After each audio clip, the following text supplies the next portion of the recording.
صلوات الله عليك.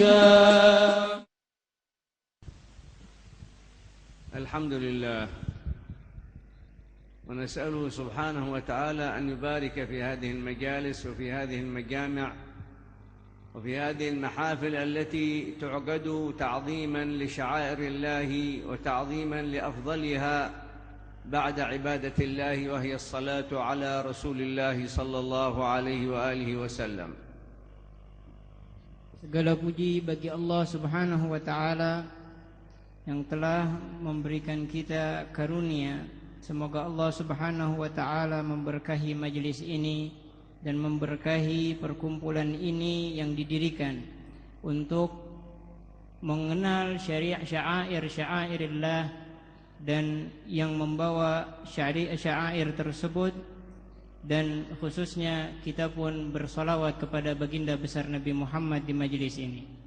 Wa rahimallahu muassis hadzal majlis al-mubarak al-walad Mundhir al-Musawa الذي عقد لكم هذا المجلس على غرار ومثل ما يعقد في تريم كما أسس ذلك حبيبنا عمر بن حفيظ، بارك الله فيه وحفظه الله وحفظنا وإياكم أجمعين. Dan semoga Allah merahmati yang mendirikan majlis ini, yaitu Al-Habib Mundhir bin Fuad Al-Musawa, sebagaimana beliau mentaksis atau mendirikan majlis ini serupa yang didirikan oleh Habibana Umar bin Muhammad bin Salim bin Hafidh di kota Tari. وهذه المجالس التي تعقدونها في هذه البلدة المباركة التي هيأها الله سبحانه وتعالى لتكون أرضا خصبة للدعوة إلى الله بالحكمة والموعظة الحسنة منذ التاريخ البعيد، اليوم نرى هذا التجدد ونرى هذا التحول ونرى هذا الخير الوفير في مثل هذه المجالس وفي مثل هذه الوجوه الطيبة المباركة المليئة بالمحبة وبحسن الظن في ذات الله وفي حب رسول الله.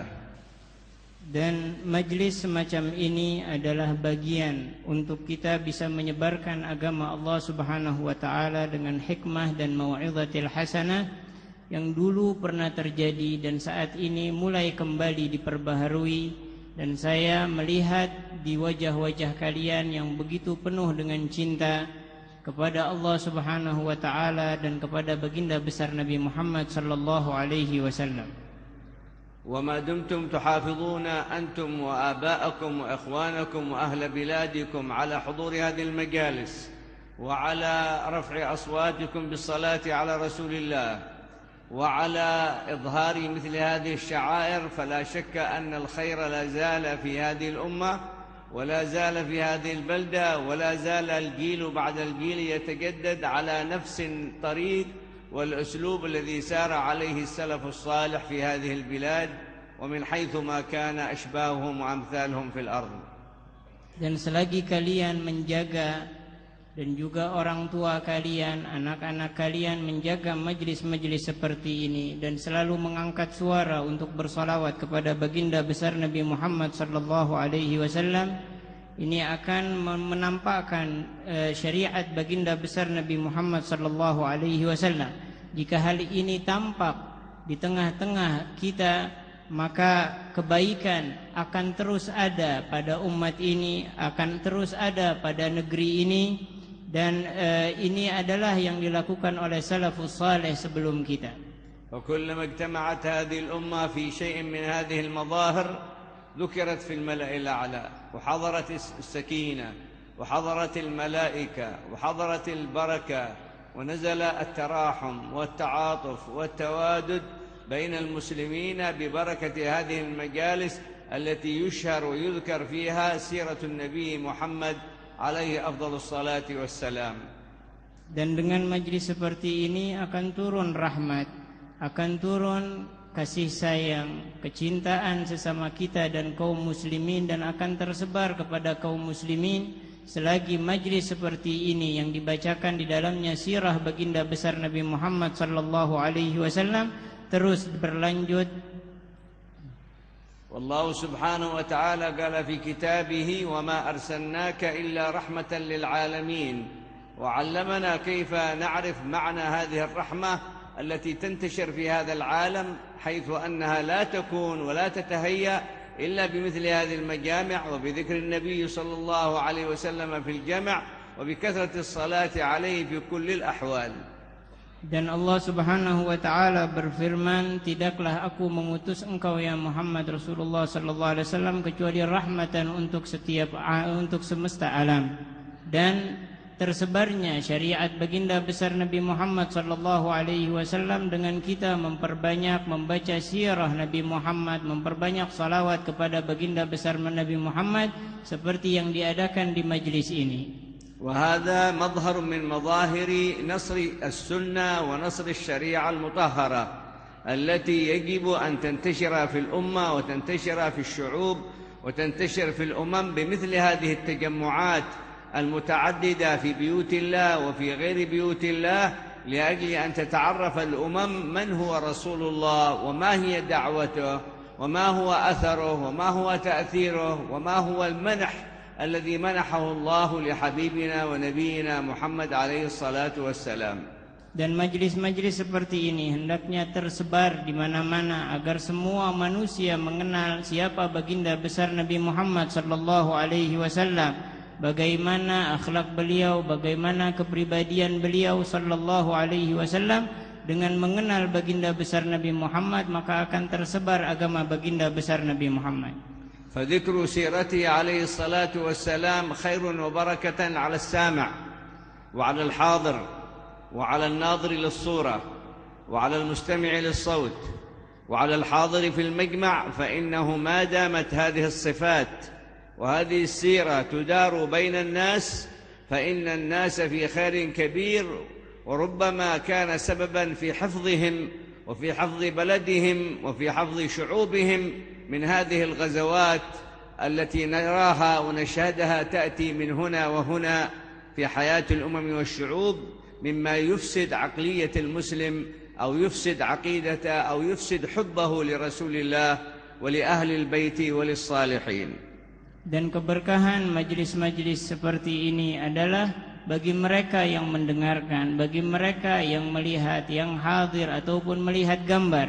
Dengan melihat hal-hal seperti ini, hal tersebut dapat menjaga mereka, bahkan menjaga negeri mereka, perkumpulan mereka dari peperangan-peperangan yang kita ketahui saat ini, dan mereka akan terhindar dari semua musibah dan akan terhindar dari tidak lagi mencintai baginda besar Nabi Muhammad sallallahu alaihi wasallam.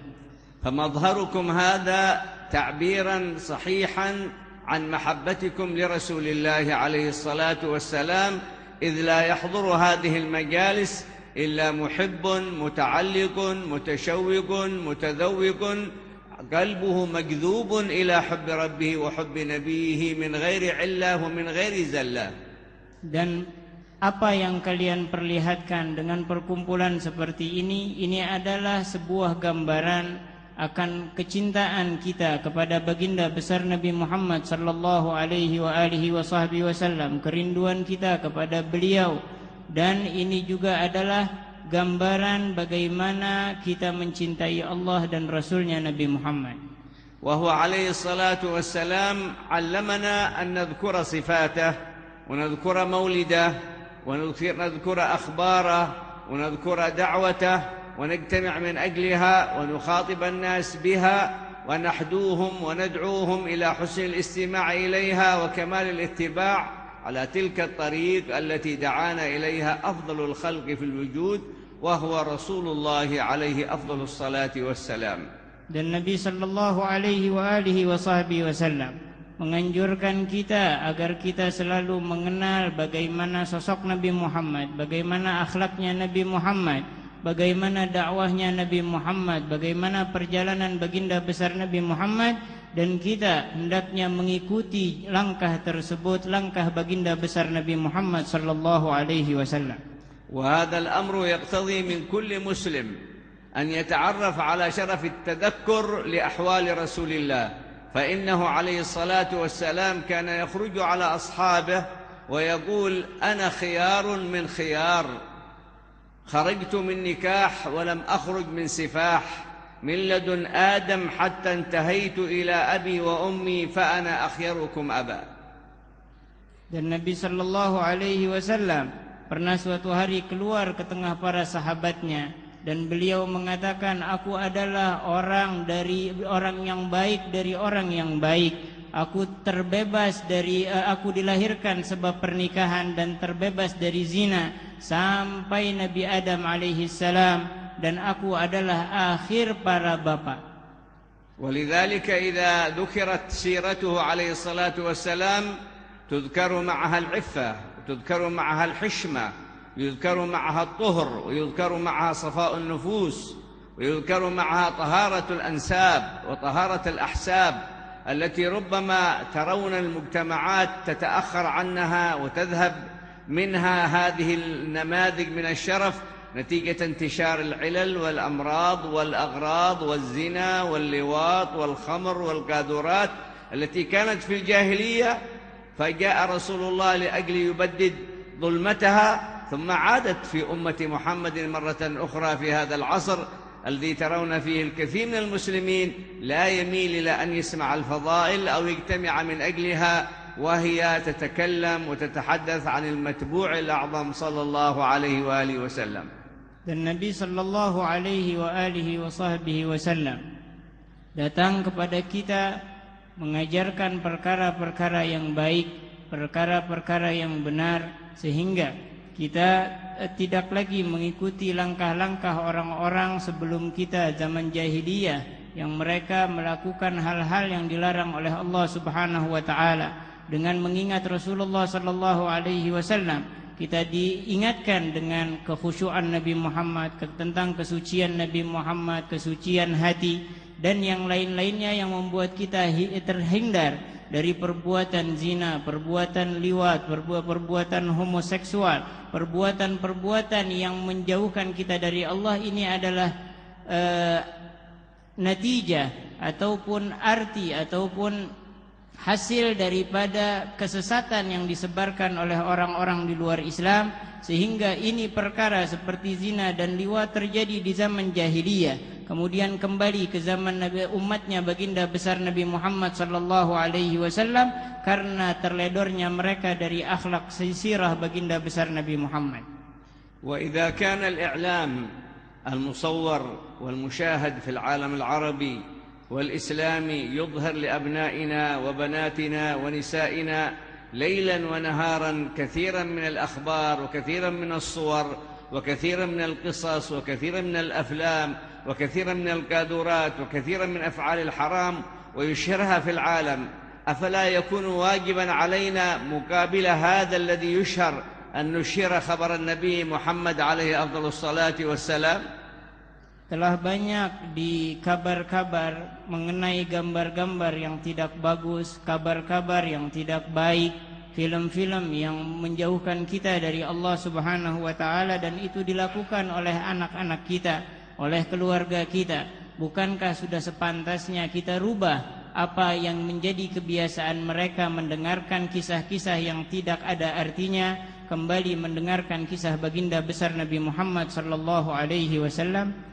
وإذا كنا نسمع في هذا العصر الأخبار المنتشرة عن كثير ممن لهم أثر في العالم بمظهر حكم أو مظهر فكر أو مظهر اختراع أو مظهر اكتشاف أو حتى مظهر تمثيل كالغناء أو ما نسميهم بالفنانين أو كذلك الذين يلعبون الكرة كما ترونها في العالم، وكلها منتشرة وكلها معلنة، وكثير من أبنائنا يتعلقون بها ويحبونها ويتكون أشبه ما تكون بالجنون في عقولهم لأجل أن يتعلقون بها. فإذا كان هكذا في الوطن العربي والإسلامي، أفلا يليق لنا أن نضع شيئا يسيرا في هذه النفوس من التعلق بمحمد بن عبد الله الذي أنقذ العالم من النار وأنقذ العالم من الكفر وأنقذ العالم من الجاهلية، أو أن ذكر النبي بهذه الصفة مخالفة لشرع الله ومخالفة لقيمة دعوة الإسلام وربما أنكرها البعض وللأسف. Dan kita banyak juga melihat bagaimana orang-orang dibesarkan dengan media-media baik dengan penelitiannya, baik dengan ketenarannya, baik dengan pangkatnya, baik bahkan dengan lagunya, dengan bintang filmnya, dengan pemain bolanya, sehingga anak-anak kita terpengaruh dengan mereka, mencintai mereka sampai seperti orang gila yang ingin meniru gaya mereka. Bukankah kita harusnya sudah mengenal, sehendaknya kita menyisipkan waktu mereka untuk mengenal sirah baginda besar Nabi Muhammad sallallahu alaihi wasallam, dan sirah Nabi Muhammad sallallahu alaihi wasallam akan mendekatkan kita untuk menjadi orang yang baik, orang yang berakhlak, walaupun sebagian orang mengingkari pembacaan sirah Nabi Muhammad sallallahu alaihi wasallam. Sayang sekali. فحشدكم واجتماعكم في هذه المواطن وفي مثل هذه الليلة المقرر فيها أن تصلون على رسول الله وأن تقرؤون في شيء من الكتب النافعة إنما هو خدمة شرعية مباركة لدعوة رسول الله ولمعرفة شخصيته وذاتيته التي نحن نحتاج لمعرفتها وتكرار أخبارها وآثارها جيلا بعد جيل وزمن بعد زمن حتى نصد ونرد هذه المفاهيم التي غزت بلاد المسلمين، وكذلك نماذج الإعجاب والتغيرات وما يطرأ على الأمة الإسلامية من أخلاق سيئة وقاذورات إعلامية وغيرها، وحيث لا ينفع في صد هذه إلا مثل هذه المجالس التي تجتمع فيها شعوب الأمة وشعوب الملة على قلب واحد وعلى هدف واحد، وهو حب الله وحب رسوله صلى الله عليه وسلم وذكر سيرته وسماع كتب العلم وأخبار الدين.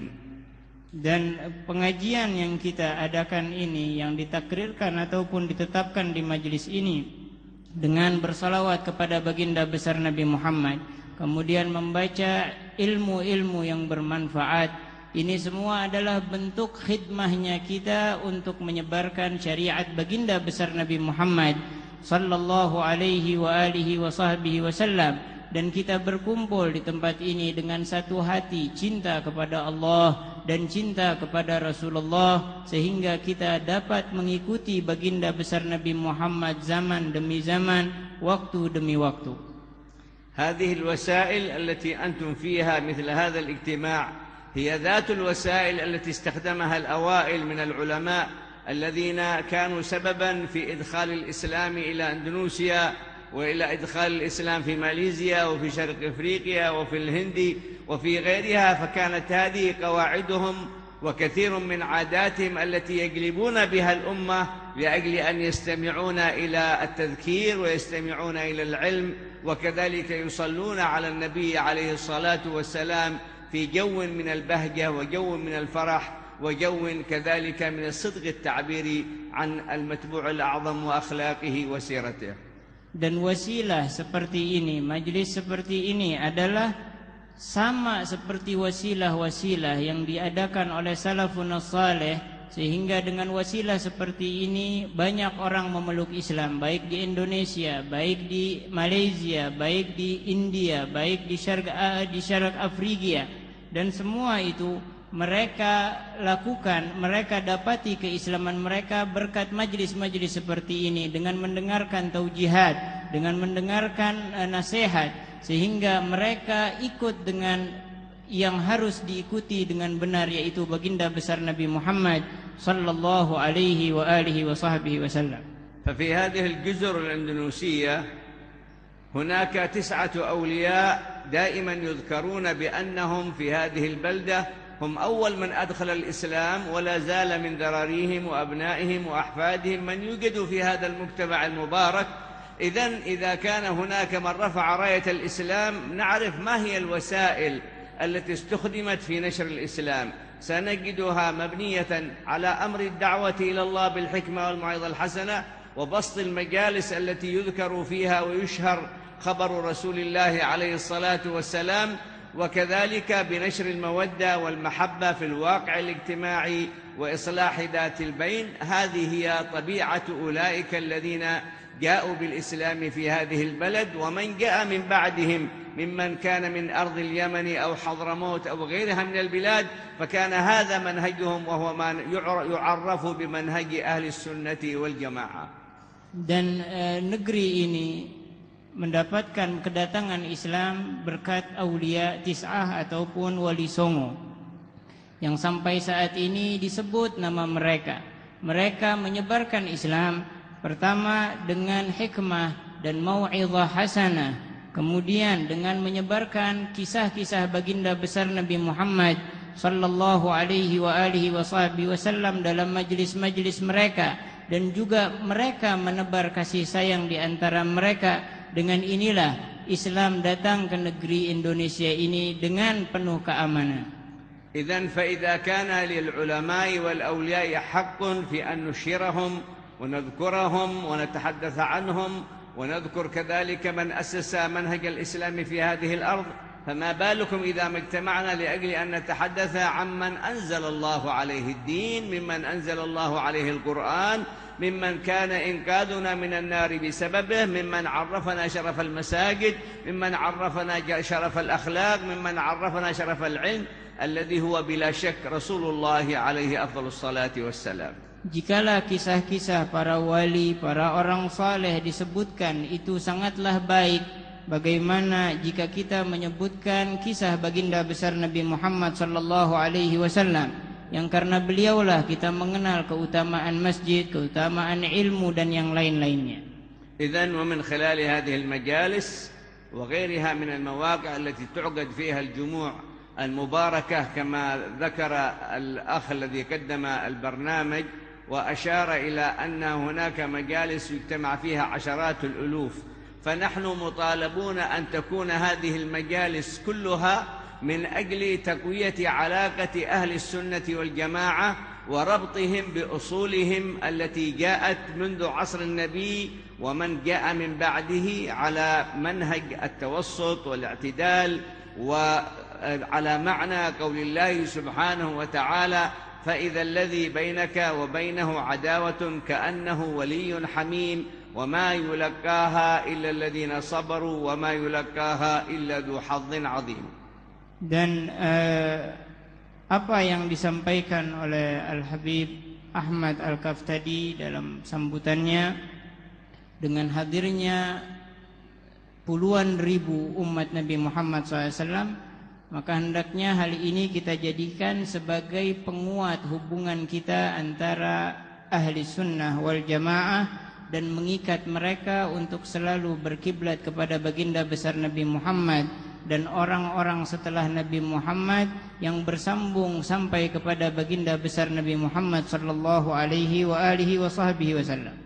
فمذهب هذه البلدة إندونيسيا وغيرها من بلاد الإسلام التي دخل إليها دين الإسلام بواسطة الأولياء والصالحين تستقيم عقيدتها ومسلكها على 3 أصول شرعية مهمة. Dan madhab yang ada di Indonesia ini yang dibawa oleh para aulia dan juga para ulama dengan perantara akidah yang kuat yang harus kita perhatikan 3 perkara dalam akidah tersebut. أولها الالتزام بالمذاهب الإسلامية المسمى بمذاهب أهل السنة والجماعة. Yang pertama, hendaknya kita iltizam, menjalankan dengan terus-menerus berpegang kuat dengan madhab yang diakui yang disebut dengan madhab akidah ahli sunnah wal jamaah. مع وجوب التعرف والتبيين لمن كان من أهل السنة والجماعة فخالف أو شذ أو خرج عن دائرة المنهج الأبوي الشرعي المتوارث الذي سار عليه السلف الصالح.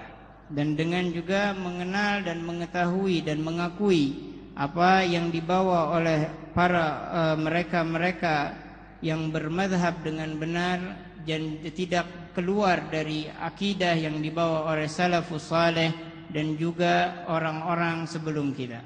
والأساس الثاني الذي قام عليه منهج أهل السنة والجماعة هو علم التصوف. Dan yang kedua adalah yang digunakan dalam akidah ahli sunnah wal jamaah ini adalah ilmu tasawuf. وعلم التصوف هو الحديث المشار إليه بعلم الإحسان أن تعبد الله كأنك تراه فإن لم تكن تراه فإنه يراك. Dan ilmu tasawuf adalah ilmu yang diisyaratkan dalam hadis Nabi Muhammad dengan sebutan al-ihsan.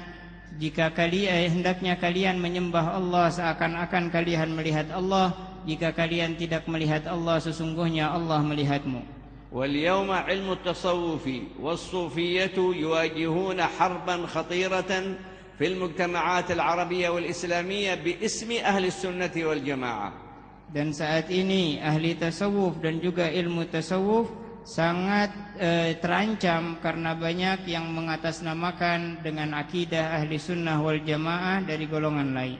لذلك يجب على كل من ينتسب لمنهج التصوف وهو علم الإحسان أن يصحح الخطأ الوارد في حياتنا حتى ندفع عن التصوف وعن أهل التصوف ما نسمعه وما يدخله الآخرون أو ما يأخذه على بعض العوام أو على بعض الناس من الأخطاءات أو الإفراطات أو التفريطات.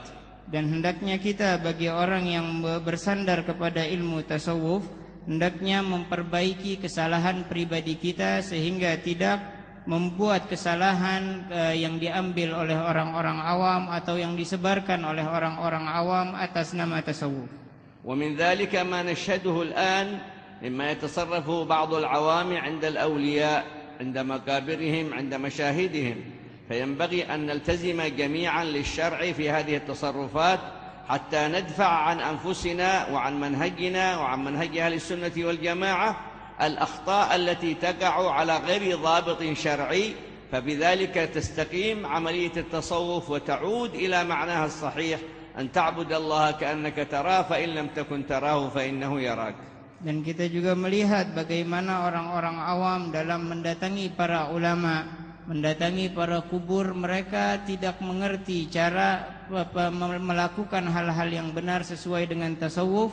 Maka dari itu hendaknya kita memperbaiki diri kita sehingga kita bisa menjadi tameng untuk diri kita, untuk akidah kita, untuk tasawuf kita, sehingga kembalilah orang-orang awam kepada cara-cara yang dibenarkan oleh tasawuf. فهناك مسلمون وعلماء يكفرون المسلمين بمظاهر الزيارة ومظاهر المحبة للأولياء وببعض الوسائل التي تقوم في بعض المناسبات، ومثل هذا الأمر يشق العصا ويفرق بين أهل السنة والجماعة. Dan banyak di antara orang-orang Islam bahkan dari kalangan ulama mengkafirkan sebagian orang-orang Islam lainnya karena sebab ziarah kubur, karena sebab munasabat yang dilakukan oleh kita, dan ini semua karena kesalahan kita, dan ini adalah seperti dipukul dengan kayu dan akan memperpecah akidah ahli sunnah wal jamaah. ولذلك يجب علينا أن نصحح الأخطاء التي ربما وقع فيها بعض المسلمين على غير إدراك وعلى غير علم أو بجهل أو بحسن ظن، هذا من جانب. والجانب الآخر أننا لا نقبل ولا يمكن أن نقبل التشريك والتبديع والتكفير لأمة لا إله إلا الله مهما كانت المواصفات أو كانت التصورات أو كانت الأحكام التي ينزلها بعض المسلمين على بعضهم البعض، وإنما هي جزء من الإفراط والتفريط الذي يعالج بالحكمة والموعظة الحسنة لا بتشريك الأمة ولا بتكفيرها. Dan hendaknya yang terpenting bagi kita adalah membenahi kesalahan-kesalahan yang telah terjadi sehingga kita selalu berada dalam husnudzan. Ini dari satu sisi, dan satu sisi lain kita tidak pernah menerima pengkafiran atau pembid'ahan atau pensyirikan dari siapapun dan untuk siapapun, karena hal ini adalah berlebihan dan sungguh tidak benar dalam akidah kita. Wal asasul thalith min al-usus allati qama 'alayha madhhab ahli sunnah wal jamaah mahabbatu ahli al-bait radhiyallahu anhum wa ardahum. Dan pegangan ketiga dari akidah ahli sunnah wal jamaah adalah mencintai keluarga Nabi Muhammad radhiyallahu anhum wa ardahum. Wa mahabbatu ahli al-bait min al-umur allati tandariju fi ilmi al-aqidati wal mahabbati min ajli Allah wa min ajli rasulih. Dan mencintai ahlul bait adalah bagian dari syariat Allah Subhanahu wa taala, dan mencintai mereka karena Allah dan karena mencintai Nabi Muhammad sallallahu alaihi wasallam. لكن من شرطها الشرعي أن تكون بعيدة عن الذم للناس وبعيدة عن الدم في قتل المسلم للمسلم.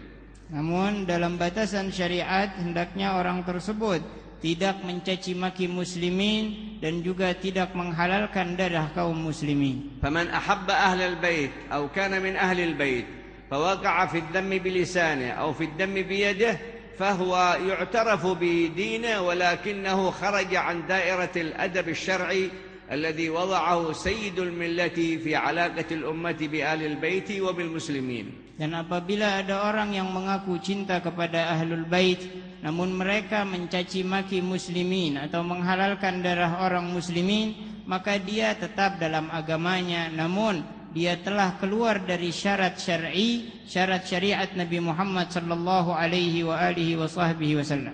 إذن فنحن وجميع الدعاة والعلماء المنتهجين منهج أهل السنة والجماعة القائم على حب أهل البيت والقائم على منهج التصوف والقائم على الاعتراف والعمل بالمذهبية يجب أن نصحح أخطاءنا ونحسن لغتنا وندعو غيرنا من المسلمين ممن هم في دائرة السنة والجماعة كمخالفين لنا أو ممن هو في خارج دائرة السنة والجماعة على كلمة سواء لأجل أن نصلح أمر الأمة ونجمعها على هدف واحد وهو الاتباع لكتاب الله وسنة نبيه عليه الصلاة والسلام. Dan kita yang berpedoman dengan akidah ahli sunnah wal jamaah hendaknya memperbaiki apa yang jadi kesalahan kita, baik dalam segi cinta kepada keluarga Nabi Muhammad, baik dari segi ilmu tasawuf ataupun dari madhabiyah yang kita anut. Hendaknya kita jadikan hal-hal yang baik ini sebagai sarana untuk kita dakwah di jalan Allah Subhanahu wa taala dengan hikmah, dengan mau'izah hasanah kepada mereka-mereka yang dalam ruang lingkup ahli sunnah wal jamaah ataupun yang di luar lingkup ahli sunnah wal jamaah dengan kalimat yang sama, karena tujuan kita satu, yaitu mengikuti kitab Allah dan sunnah Nabi Muhammad sallallahu alaihi wasallam. ومثل هذا الأمر لا يتحقق ولا ينطبق ولا يتكون إلا إذا تابعنا أحاديث نبينا محمد عليه الصلاة والسلام فيما دعانا إليه في الأرض من نشر السلام ونشر المحبة ونشر المودة ونبذ القطيعة ونبذ الذم ونبذ الدم وعدم الوقوع في شيء من ذلك. Dan hal-hal semacam ini tidak akan terlaksana kecuali jika bila mana kita menteladani baginda besar Nabi Muhammad sallallahu alaihi wasallam dan hadis-hadis beliau. Dan kita akan terhindar jika kita mengikuti hadis Nabi Muhammad, terhindar dari segala kejelekan, dari mencaci, dari menghalalkan darah dan yang lain-lainnya. ونحن اليوم نعيش مرحلة آخر الزمان كما أخبر عن ذلك رسول الله ولآخر الزمان علم خاص وفقه خاص وتوصيف خاص وشرح خاص من كلام رسول الله عليه الصلاة والسلام. Dan kita dalam periode akhir zaman yang dimana Nabi sallallahu alaihi wasallam mengisyaratkan kepada kita bahwa di akhir zaman membutuhkan ilmu yang khusus, fikih yang khusus, perjalanan yang khusus yang telah dijelaskan oleh baginda besar Nabi Muhammad sallallahu alaihi wasallam. فمن ذلك قوله عليه الصلاة والسلام مخاطبا أصحابه ومخاطبا أمته إلى اليوم ولا ما بعد اليوم يقول لهم أصابكم داء الأمم قالوا يا رسول الله وما داء الأمم قال البغضاء والحسد. Nabi sallallahu alaihi wasallam di antara yang beliau sebutkan adalah yang beliau mengajak bicara para sahabatnya, mengajak bicara para umatnya, dan bahkan kita sebagai umat Nabi Muhammad sallallahu alaihi wasallam yang saat ini dan yang akan datang. Nabi mengatakan sesungguhnya kalian tertimpa penyakit umat, dan sahabat bertanya apa penyakit umat? Adalah kebencian satu dengan yang lainnya. Qala sallallahu alaihi wasallam al-baghdha'u wal hasad la aqulu haliqat asy-sya'r walakinnaha haliqat ad-din. Aku tidak mengatakan bahwa kebencian itu dan hasud itu seperti terpotongnya rambut, akan tetapi akan memotong agama. Ay anna al-baghdha'a wal hasad bainal muslimin يدمر الدين من أساسه فيهم. Dan yang dimaksud adalah bahwasannya permusuhan antara muslimin di akhir zaman akan menghancurkan agama mereka sendiri. ولهذا يقول سبحانه وتعالى في كتابه إن الذين فرقوا دينهم وكانوا شيعا لست منهم في شيء. Maka dari itu Allah Subhanahu wa taala berfirman, sesungguhnya orang yang memperpecah belah agama mereka dan mereka adalah bersatu, mereka bukanlah bagian dari engkau. فالصراع الذي يدور بين جماعات المسلمين على هذه التفرقة كما أخبر المولى أنهم لا علاقة لهم بخلق رسول الله وآدابه ودينه، وإنما علاقتهم بطباعهم ونفوسهم وتصوراتهم وطموحهم وأفكارهم. Dan sesungguhnya orang-orang yang berperang, orang-orang yang berkelahi sesama muslimin, mereka sudah dinyatakan oleh Allah tidak berjalan di akhlaknya Nabi Muhammad sallallahu alaihi wasallam, melainkan mereka mengikuti hawa nafsu mereka, mengikuti pemikiran mereka saja. ولذلك يضع رسول الله عليه أفضل الصلاة والسلام حل المشكلة. Oleh karena dari itu Nabi sallallahu alaihi wasallam memberikan kepada kita kunci sebagai jalan keluar dari masalah ini. فيقول ألا أدلكم على شيء إذا فعلتموه تحاببتم. Maka Nabi Muhammad mengatakan, apakah kalian aku ingin beritahu akan sesuatu jika kalian melakukannya kalian akan saling mencintai. إذن ما هو الذي يريده فينا رسول الله لأجل أن يزيل عنا الحقد ويزيل عنا البغضاء ويزيل عنا داء الأمم التي حولنا من العوالم المتنوعة حتى نكون على الصفة الصحيحة التي يريدها الله ويريدها رسول الله. قال أفشوا السلام بينكم. Dengan ini kita mengetahui bahwa Nabi Muhammad sallallahu alaihi wasallam menginginkan agar kita tidak ada sifat hasud, sifat dengki, sifat kebencian sesama muslimin, dan kita diinginkan oleh Rasulullah untuk berjalan di jalan yang benar yang diridhai oleh Allah Subhanahu wa taala, dan Nabi Muhammad mengatakan sebarkanlah salam di antara kalian. فيجب على جميع العلماء وعلى جميع الدعاة وعلى جميع المصلحين وعلى جميع العقلاء أن يسعون في هذا المشروع الشرعي وهو جمع الكلمة بين المسلمين على قواسمهم المشتركة، أي على هدف واحد أمام عدوهم التاريخي وعدوهم الأصلي. Dan hendaknya para ulama dan para pemikir hendaknya saatnya bersatu untuk menyatukan umat, untuk menyatukan syariat Allah Subhanahu wa taala, dan untuk melawan musuh mereka, yaitu musuh mereka adalah waktu dan keadaan yang ada. ويقول المولى في ذلك ولا تنازعوا فتفشلوا وتذهب ريحكم. Maka dari itu Allah Subhanahu wa taala mengatakan kepada kita, janganlah kalian berebutan dan maka kalian akan merugi dan akan hilang apa yang kalian inginkan. فالتنازع بين المسلمين كما تشهدونه الآن في بلاد العرب وفي غيرها إنما هو عمل من عمل الشيطان. Dan perpecahan antara muslimin seperti yang kalian lihat di negeri Arab saat ini adalah perbuatan syaitan.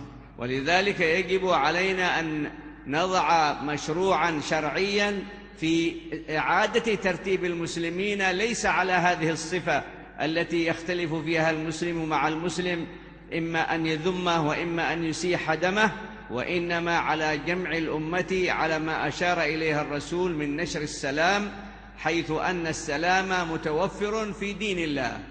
Oleh karena itu hendaknya kita saat ini mempersatukan umat Nabi Muhammad sallallahu alaihi wasallam dan menghilangkan segala caci maki, menghilangkan penghalalan darah di antara muslimin dengan menjalankan syariat yang ditentukan oleh Nabi Muhammad, yaitu mengumpulkan mereka dalam cinta dengan cara menyebarkan salam. Wa dinullah yad'u ila salam wa yad'u ila al-mahabbah ويدعو إلى جمع الكلمة، وفي ذلك يقول عليه أفضل الصلاة والسلام مثل المؤمنين في توادهم وتراحمهم وتعاطفهم كمثل الجسد الواحد إذا اشتكى منه عضو تداعى له سائر الجسد بالسهر والحمى. Oleh karena itu ketahuilah bahwasannya agama Allah mengajak kita untuk saling menyayangi, untuk mengajak kita untuk keselamatan, untuk mengajak kita saling menyayangi. Dengan itu baginda besar Nabi Muhammad sallallahu alaihi wasallam mengatakan, perumpamaan kasih sayang dan kelembutan di antara muslimin seperti satu jasad. Jika satu anggota jasad tersebut terluka, maka seluruh anggota tubuh tersebut merasakan panas dan begadang.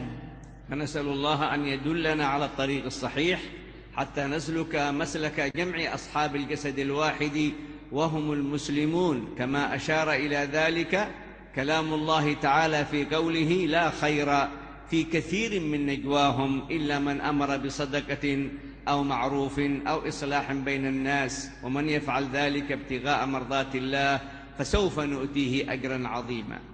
Dan kita hendaknya semoga Allah Subhanahu wa taala menjadikan kita orang-orang yang menempuh jalan yang benar, menempuh jalan yang baik yang diisyaratkan oleh Allah Subhanahu wa taala dalam Al-Qur'an. Hendaknya kita selalu beramal yang baik, mengajak orang dalam kebaikan, dan siapa yang melakukan itu akan mendapatkan pahala yang besar di sisi Allah Subhanahu wa taala. Bima annakum qad ijtama'tum fi hadzal mashhad al-kabir al-mubarak علينا وإياكم أن نرفع أيدينا إلى مولانا أن يرفع المشكلة والمهمة عن هذه الأمة ويكشف الغمة. Dan perkumpulan yang banyak seperti ini yang kita hadiri saat ini, hendaknya sudah selayaknya kita mengangkat tangan kita kepada Allah Subhanahu wa taala untuk dihindarkan segala musibah terhadap umat ini. فلعل فيكم من الصالحين وفيكم من مستجاب الدعاء وفيكم من أصحاب القلوب الطاهرة النظيفة من يرفع يده فيستجيب الله الدعاء منه. Jangan-jangan di antara kalian ada orang yang saleh, atau ada seorang yang hatinya bersih, atau yang diijabah doanya oleh Allah Subhanahu wa taala, kemudian mereka mengangkat tangannya dan Allah mengijabah doa tersebut. فنحن كلنا عباد الله ونتوجه إلى الله ونرجوه أن يتقبل منا دعاءنا وبذلك سنصحح نحن وإياكم ونجدد عهدنا بترداد الشهادة التي هي منهج أهل السنة والجماعة لتجديد عهدهم بربهم وبنبيهم عليه الصلاة والسلام. Dan kita semua adalah hamba Allah Subhanahu wa taala, dan kita selalu akan meminta kepada Allah Subhanahu wa taala, dan kita di akhir majlis ini akan memperbaharui janji kita dengan Allah Subhanahu wa taala dengan mengulang 2 kalimat syahadah, dan ini adalah akidah para salafus saleh ahli sunnah wal jamaah. Faraddidu ma'i la ilaha illallah la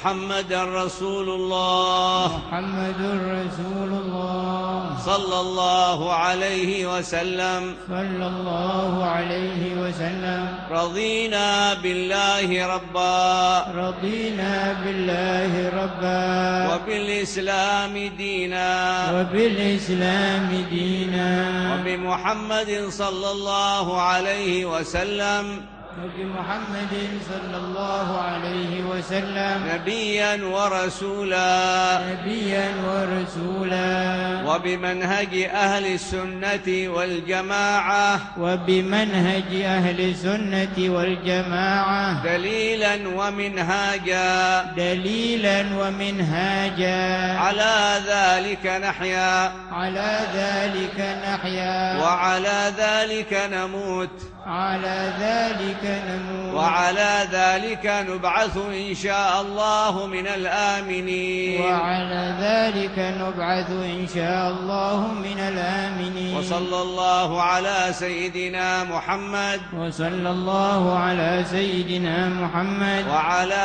آله وصحبه وسلم تسليما كثيرا وعلى آله وصحبه وسلم تسليما كثيرا. اللهم صل وسلم على سيدنا محمد وعلى آل سيدنا محمد. اللهم تقبل هذه الشهادة واجعلها عهدا عندك نلقاك به وأنت عنا راض، واغفر اللهم بذلك ذنوبنا واستر عيوبنا واصلح شؤوننا واقض حوائجنا. اللهم متعنا بأسماعنا وأبصارنا واجعله الوارث منا وأعنا على ما أردته منا. اللهم بارك لنا وللحاضرين فيما خولتنا من نعمك وارزقنا الشكر عليها. اللهم إنه لا معطي للخير والبركة إلا أنت، ولا رافع للشر والضرر إلا أنت، ولا مصحى لأحوال الأمة إلا أنت، فأنت الذي قلت في كتابك ليس لها من دون الله كاشفة.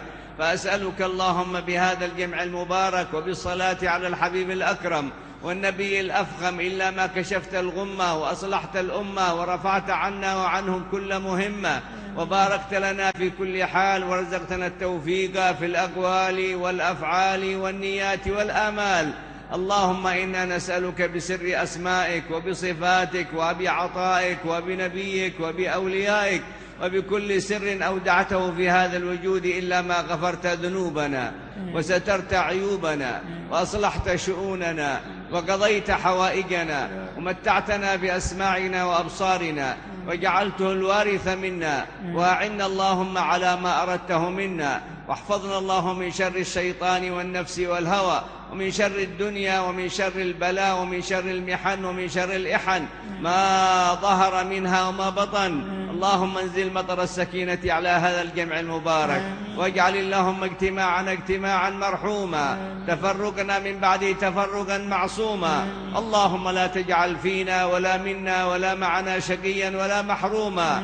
اللهم اكرمنا في هذه الساعة بالقبول، وادخلنا اللهم في بركة الرسول وفي بركة السلف البحول وأمنا البتول، واجعلنا ممن صدق في النية وصدق في العمل وصدق في التوجه. اللهم يا من أنت تنزل غيثك وعطاءك وفيضك على قلوب عبادك الحاضرين وعلى قلوب أوليائك المتقين، انزل على قلوبنا مطر الصدق ومطر الإخلاص، وارحمنا يا أكرم الأكرمين في ضعفنا وفي عجزنا وفي تقصيرنا وفي جرائرنا وفي ذنوبنا وفي كل أحوالنا، فإنه لا يغفر الذنوب إلا أنت.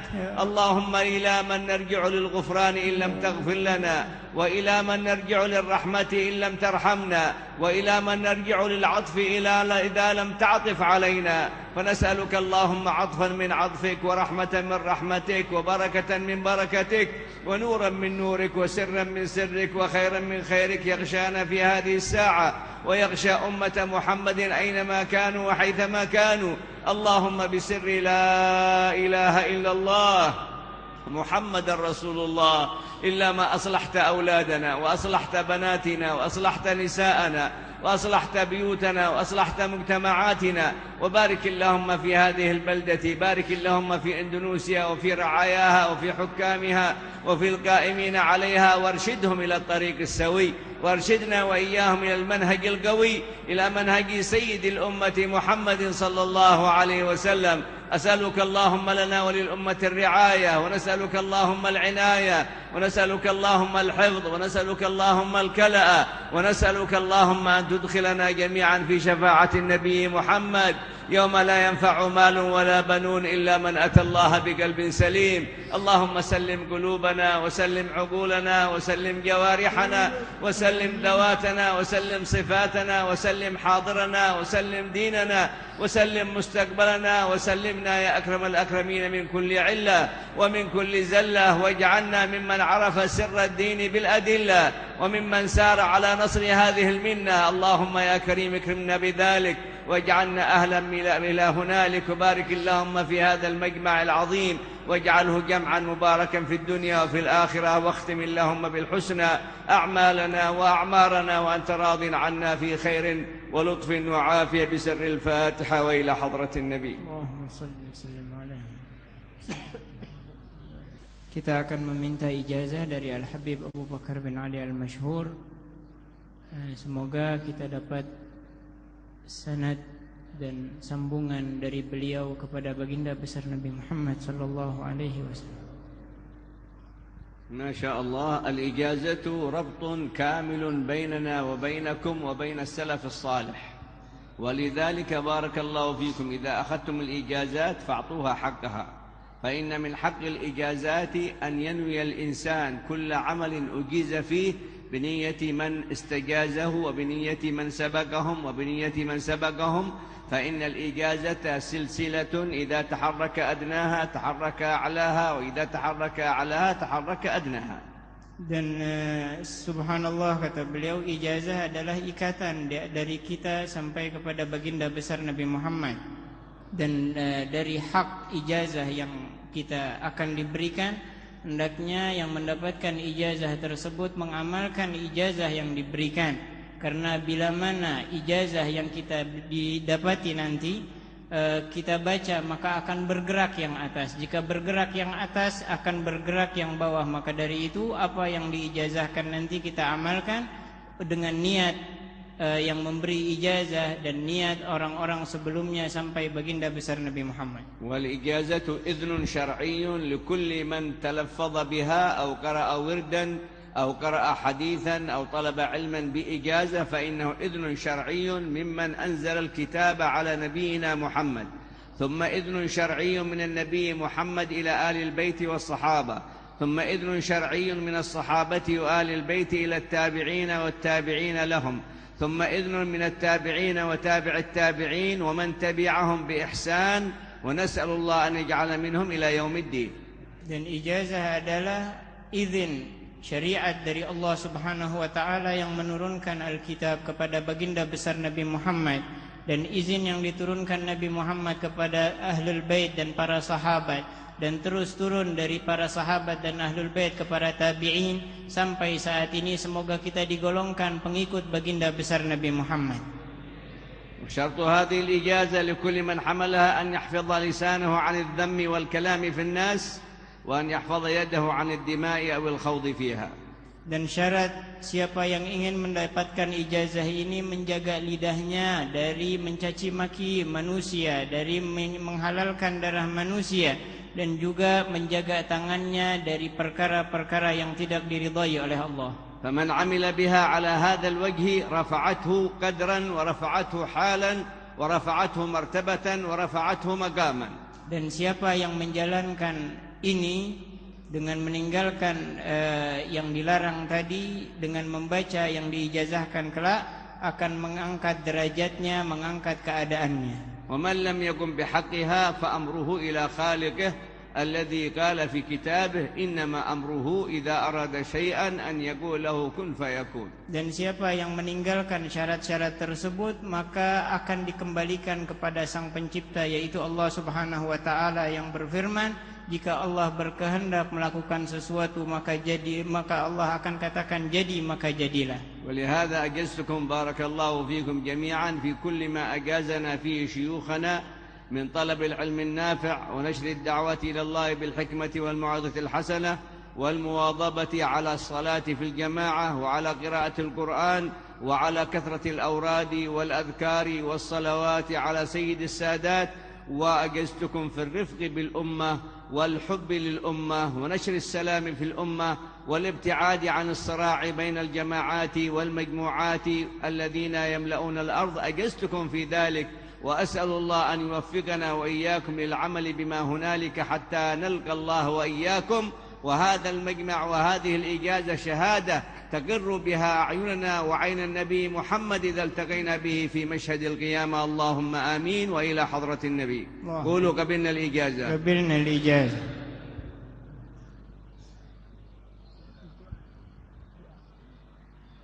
Dan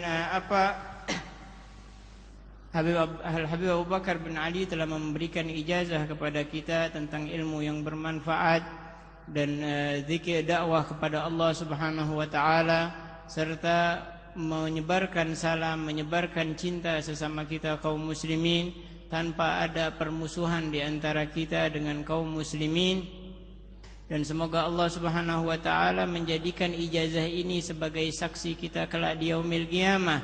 Dan semoga saat kita berjumpa dengan Nabi Muhammad sallallahu alaihi wasallam, Nabi Muhammad senang terhadap kita dan Allah ridha dengan kita. Wassalamualaikum warahmatullahi wabarakatuh. Wassalamualaikum. Ya arhamar